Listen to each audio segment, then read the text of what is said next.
ඉතින් මේක හොඳට තද වෙලා තදට ඇදිලා තියෙනකොට පංච් කරනකොට අපිට අග්ගඩක් පංච් කරන්න යන්න පුළුවන් කියලා දැනලා තියෙනවා. හැබැයි මේක try කරලම නැහැ.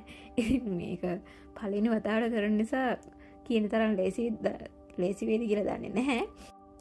හරි මම මේක දැන් හොඳට ඇදෙන විදිහට දාගත්තා. ඊළඟට අපි බලමු මේ ට්‍රෙඩර් එක පාවිච්චි කරලා මේක වූල් එක දාගන්නේ කොහොමද කියලා. මෙතන ලොකු හිලක් ඇතුළට තියෙනවා. ඒක ඇතුලෙන් අපිට ට්‍රෙඩර් එක දාලා පිටිපස්සේ මේ තියෙන කවුළුවෙන් ගන්න ඕන. ඉතින් මෙතන එකපාර ගන්න බෑ. ඒ නිසා මම මේ කට්ට ඇඩ්ජස්ට් කරන තැනින් අරගෙන එතනින් ආයෙ පාරක් දාගත්තා. මේ ට්‍රෙඩර් එකට අරන් තියෙන කම්බියන්නේ ඒ කම්බිය දෙකට නමලා තමයි තියෙන්නේ.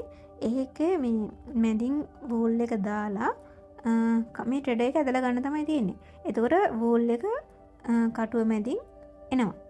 ඊට පස්සේ මේක අපිට මේ ට්‍රෙඩර් එකෙන් වූල් එක අයින් කරලා ඊට පස්සේ මේ නීඩල් එකේ තුඩ ළඟ තියෙන තවත් සිදුරක් අපි ඒකිනුත් මේ වූල් එක දාගන්න ඕනේ. ඉතින් අපි ට්‍රෙඩර් එක අරගෙන ඒ සිදුරටත් ට්‍රෙඩර් එක දාලා වූල් එක අර විදිහටම කම්බිය මැදින් දාගෙන අදලා ගන්න තමයි තියෙන්නේ. ඊට පස්සේ ට්‍රෙඩර් එක අරන් තියාගන්න නැති වෙයි. ඒ නිසා පරිස්සමට ඒක අරන් තියාගන්න. අපි නූල